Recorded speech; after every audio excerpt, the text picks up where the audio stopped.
Élise, agente d'intervention scolaire. Simi, agente en intervention scolaire. Myriam, agente d'intervention scolaire. Cécile, agente de prévention. Benjamin, agent de prévention. Geneviève, agente d'intervention scolaire. Marie-Pascale, agente d'intervention scolaire. Le défi 28 jours, ce que ça permet de faire, c'est financer la prévention. Ça permet de valoriser la prévention auprès des jeunes. Dans des périodes comme ça nous pousse aussi à une introspection personnelle. Puis c'est de mettre un peu à l'ordre du jour, dans l'actualité, l'importance de OK, il faut se poser des questions maintenant sur la consommation. Une occasion pour les gens qui s'y prêtent de s'arrêter, prendre un temps d'arrêt, puis peut-être réaliser certaines choses aussi sur leur propre consommation. Tout le monde a une relation avec la consommation. Puis c'est juste un beau moment, je trouve, pour en parler.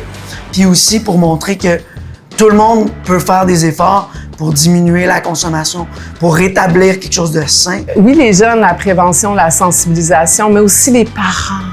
Quand les adultes, les parents s'y mettent, quand ils développent des outils, ça devient un peu, tu sais, les pétales de rose. Si les jeunes voient que les adultes assument aussi que parfois ils ont des petits déséquilibres ou ils ont eux aussi des faiblesses, des vulnérabilités, ce genre de défi-là peut justement leur montrer que c'est possible de changer aussi. Puis le défi 28 jours, ce que ça permet de faire, c'est de vraiment mettre la table pour la prévention de nos activités aussi. Moi, quand je rentre en classe, puis c'est au cours du mois de février, je leur parle du défi 28 jours, puis souvent, ils vont me dire hey, ben, je vais ramener ça à la table ce soir avec mes parents. Peu importe qu'il y ait inscription ou pas, la discussion est enclenchée. C'est le fun quand le défi 28 jours il arrive, quand on est en atelier, parce qu'on peut partir notre atelier avec ça, tu sais, fait que ça fait tout un sens. Puis des fois, ben ils sont contents de nous dire « Ah, mes parents, ils font, mes parents, je sais, ils font. » En lien avec la consommation, le défi 28 jours peut clairement faire prendre conscience des habitudes de vie des gens.